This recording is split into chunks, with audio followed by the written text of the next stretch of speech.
This is the Southern Cross Series, Game 2 of the second semi-finals. Game 1 we did see Refallen take it out with a 3-gate Robo build against 4-gate. Obviously Immortals completely tear apart Stalkers and it was a bit one-sided, especially when he fought on his own ramp and blocked half his units in. Second game now is on Xel'Naga Caverns. dtay is spawning in the bottom left hand corner as the purple Protoss, and in the top right we have Refallen as the green Protoss. dtay obviously picking this map, but in a mirror match there's really not any advantage you can get. You basically pick maps that you know you can play well on. Like obviously this is a fairly balanced map. Obviously, you're not going to pick something like Desert Oasis if you're not comfortable on that map. Not saying you can; it's not part of the pool, but just as an example. Just having a bit of a look around here, Refallen very early to be scouting for that proxy. I don't even think a probe could have gotten there that fast, but hey, maybe he's had experience with that. But he's not proxying. He's building his pylon in front of his base here, maybe a bit far out, but might be trying to maybe wall off, maybe do some DTs or something like that. To wait and see how these guys go. Just waiting for the gateways that will be going down in a second here as they scout each other, obviously running straight past each other with these probes. So you build a pylon, go for a bit of a scout. That kind of has a look. Make sure your opponent is honest, make sure he's not trying to proxy barracks. And you can see now he's walked in as the gateway started building. I said barracks, didn't I? Bit of a fail. Sorry about that. But if you obviously you walk in now and he hasn't got that gateway in his base, you can go, oh, okay, he's obviously proxying it somewhere, and it's not too late, it's still building, so you can catch it out, you can prepare for it. So I like that timing on those probes. Obviously on smaller maps you can do it later, large maps you might not even be able to do it because that is quite early straight after the pylon. Second pylon going down, gas being taken, very standard so far. Basically every Protoss does this in PvP.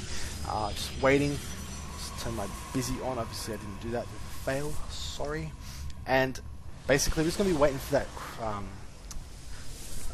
all this tech to go out. Once the Silent score is down, we'll see what they're going to go. Robo builds are quite strong. I like Robo builds in PvP. In fact, I like Robo builds altogether, mostly in PvP and PvT, because it gives you Immortals, which are strong against Marauders and Stalkers, which are pretty standard in both those matchups. It gives you Observers, so you can see what your opponent's doing. So if he is cheesing you, or going for Banshees or Void Rays, you can scout that out with those Observers. And it also gives you a detection. I mean, nothing worse than getting DT rushed and you've gone 4-gate. You have no way of seeing those DTs, you just have to quit on the spot. So obviously these guys are going to get that Stalker out and then kill off this probe, and then they will see what kind of tech they're going. We see a second gateway going down here from dtay. Nothing crazy so far. It's just waiting for this probe to die, and then we'll see what he's really going to go. Whether it's going to be a 4-gate like he did last game, or whether it's going to be sort of like a Robo build. We'll have to wait and see. The Stalker's taking a while to get out, so this delays his tech. Obviously this probe is out of his base, so he can do whatever he wants now. He can go for his tech path, but he's run out with this one as well. So there you go. Both players out of their bases. Now we can see what kind of tech they're going. Give them a second to get enough minerals, and we will see. Second gas going down. Pretty normal. I mean, gas builds are great because you need sentries. Sentries being a very strong unit until Colossus are out. Colossus obviously looking over those shields. We see a robotics facility going down, so pretty similar build to last game. I like robotics facilities a lot. You probably will want to put a few more gates on there. There's one gate. Might want to do a second one. Same build as he did last game. Immortals being very, very strong. Having a look down here, there is no robotics, but I cannot see any. So he's just going sort of like a 2-gate push, perhaps. He's got to add something on. Oh, there we go. 2-gate expand. Kind of like that. If the game goes on a while, he will get that economy benefit, but he has to survive early pressure. And this, in fact, losing this Stalker this early, just takes a bit of damage and runs off. If you lost that, that would have been quite big, especially when you're only going 2-gate. Third gateway going up now. And we have over here 3 gates, Robos. So this basically the difference between these two guys is this robotics facility versus the expand. So he needs to use this robotics facility. Obviously the observer will come out. That is great. He will see the expansion, but he needs to either push or then expand himself. And if he expands himself, it's just going to be that far behind. So he's either going to have to do a push and do some damage, or have to wait and see. Actually, he just came in here? Did he scout this? He did see that expansion, so he knows himself. Is he going to do damage with it? Is the question, or damage to it. Obviously warp gate's now going up. Now's the time when they start macroing, getting out those units.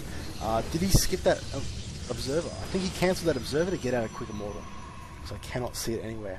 So I like that move actually, because he has scattered the fast expand. He knows he can't get DTs and fast expand, so he doesn't need the detection. He needs that faster immortal so he can punish his opponent for not going robo, or if he does go robo, for not going too many gateway units. Immortal is now out. Is he going to get another one? Yeah, he's just going to basically push hard now. So Refallen, I think if he can do a lot of damage in this push, he'll win. But if this gets held off, he's going to be in a very, very poor position now. So we'll have to wait and see. Drones coming down. This army is quite small, and I don't see any sentries yet. So I think he does need sentries to hold off these Immortals, especially. Push him back, keep him out of range of your Stalkers, and maybe, or even pin him in there so your Zealots can do damage to him. Still not getting any sentries, but up here we have some sentries. So this could be a bit one-sided. Force fields for one player, but not the other. Obviously those sentries don't do much damage, but we'll have to wait and see what kind of push he does now. The longer he waits though, the more money he will get from this Nexus, and he'll be able to get more gateways up and do damage with that. So Observer now out now, so he does have that Robo. He is chrono boosting out an Immortal, but he does not have enough supply to get it. So he is supply capped. He needs to get that pylon up so he can get that Immortal out, but he is supply capped still. There it is, it just started building now, and he did actually chrono boost that early, so that is a small blunder on his behalf, wasting chrono boost and getting out a later Immortal.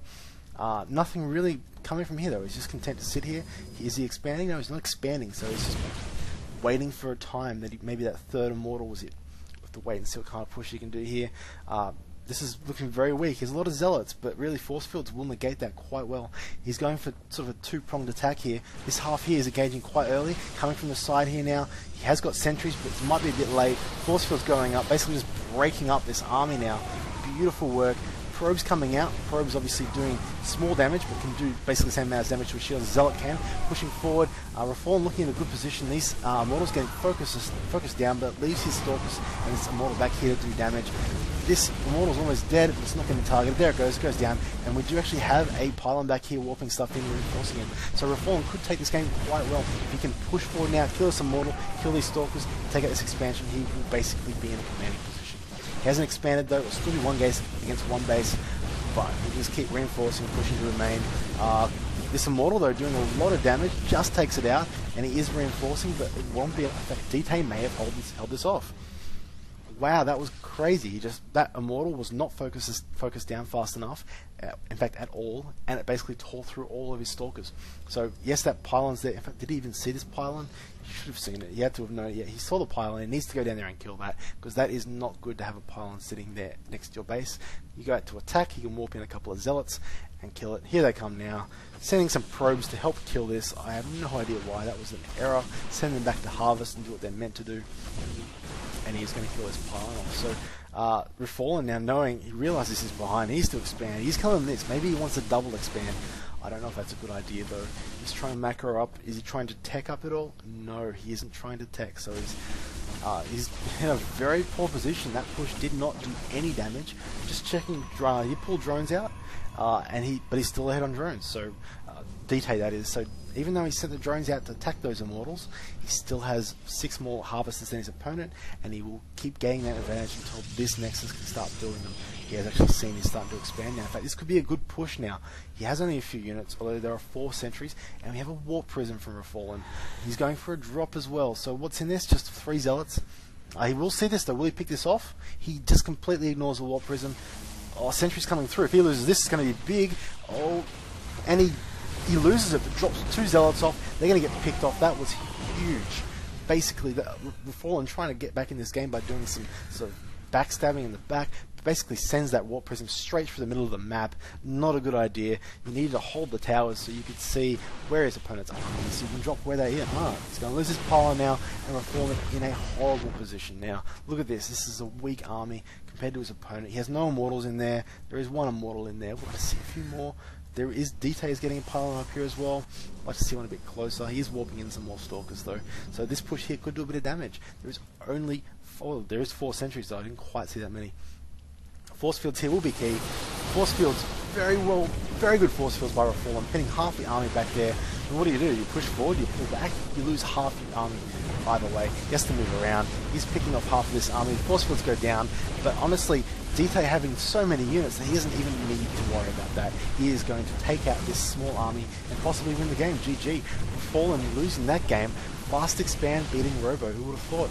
The series goes 1-1, so we're going down to the decider now. Refallen does get to pick the map, so stay tuned.